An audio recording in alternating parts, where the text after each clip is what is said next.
Hi, this is Evelyn, and today I will be talking about native ways of applying theory towards wellness. If you could just bear with me, I will do this as fast as I can because English is my second language, so it's a little bit hard for me. Anyways, um, alcohol and substance abuse, as we know, is high amongst the Alaska Natives and, of course, the American Indians. And this presentation will present some of the models developed by some of the scholars who have been in trying to assist with the process of different ways of helping in the recovery process for these issues.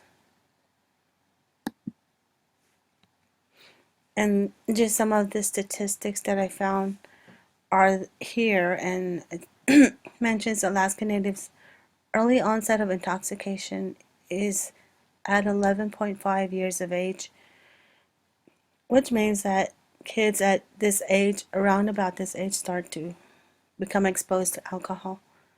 And then the onset of regular drinking is 14.5 years of age, which means at this age is when they begin to have regular exposure and access to alcohol. And then infant mortality rates remains high at 22%, higher than that for the national population. And then pregnancy during alcohol usage is 1.5 times as high. And so the top 10 causes for death is related to alcohol use, and they are injuries, chronic liver disease, cirrhosis, and suicide. Okay, some of the problems that drive Alaska Natives / American Indians to drink include trauma, injury from assaults, racism, and so on and so forth. And they are physical and emotional hurts, including the stereotyping, for instance, the drunken Indian. To help deter some of the alcohol substance abuse problems, some of the people believe that strong cultural or spiritual beliefs help in keeping with the customs and aid in the recovery process for substance abuse. And now comes model number 1. Was done by Hodge Lemon Cross in 2009, and basically it talks about how this model is a Native American's perspective on wellness. And they mentioned that natives who have counseling for mental health issues are expected to accept the dominant society's ways of treatment, and a Native perspective model concepts are developed to study the Native beliefs on spiritualism, how that affects the whole as a person. The whole is the mind, body, spirit, and context. The Native perspective on spiritualism, on wellness model describes how the spirit, mind, and the body are one thing. The context refers to the environment. Okay, so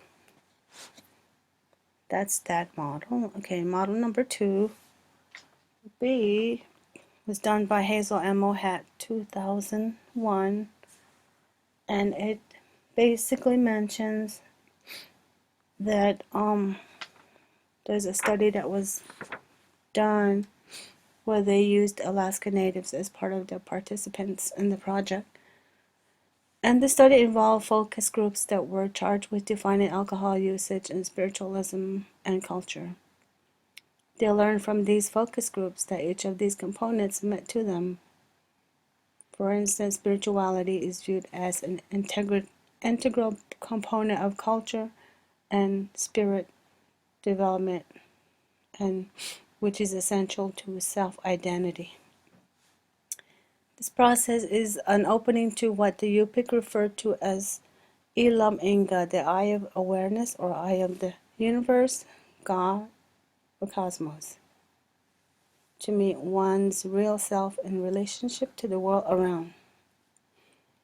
In the Yupik worldview, all people are born as spiritual beings, and the eye of awareness is open. For the people that wish to remain sober, their path must include seeing and visiting with elders and people who are sober, seeing the effects of alcohol on their family, community, honoring family and community expectations of sobriety, helping others along the path to sobriety. Incorporating what the people already know and traditionally are accustomed in helping and working towards maintaining sobriety. So this is model number 2. Model number 3 looks a little more complicated, but really it isn't. It's done by Walter Simone and Evans Campbell. 2002, another perspective. Native Indigenous stress coping model is the name of it.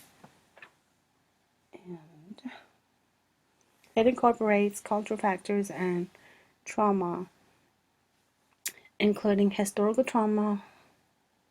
Those that are listed on the left side under the stresses: violent crimes, assault, traumatic life events, child abuse, and so on and so forth. The framework continues on to talk about how the cultural buffers, in fact, will affect the health outcomes. The cultural buffers being the family, community, spiritual coping, traditional health practices, attitudes, and enculturation, which the framework continues on. It helps in the outcomes, which include health, alcohol use, and mental health. So the buffers are the coping skills used to lead to better control of the health outcomes. According to Walters and colleagues, this model can be applied to other indigenous people who have a history of trauma in regards to history, race, third or fourth world context could use this model, as well as researchers who want an understanding of how indigenous people are different.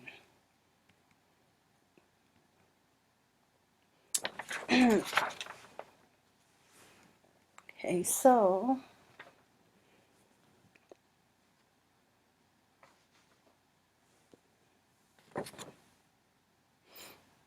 more recent. Okay, this is just some slides about how the cultural components of the Alaska Natives can be used towards coping with alcohol and substance abuse and recovery. So more recently, alcohol and substance abuse has been deemed a disease of the brain, and non-native approaches such as detoxification, pharmacotherapy, behavioral therapy, inpatient treatment, and Alcohol Anonymous have been modified to fit traditional beliefs. Change is imminent and new studies being done all the time. Thanks to our scholars, there will be new ways and thoughts of coping with different issues in the lives of Native Americans and Alaskan Natives. And that is the end. And this is my references cited. Thank you.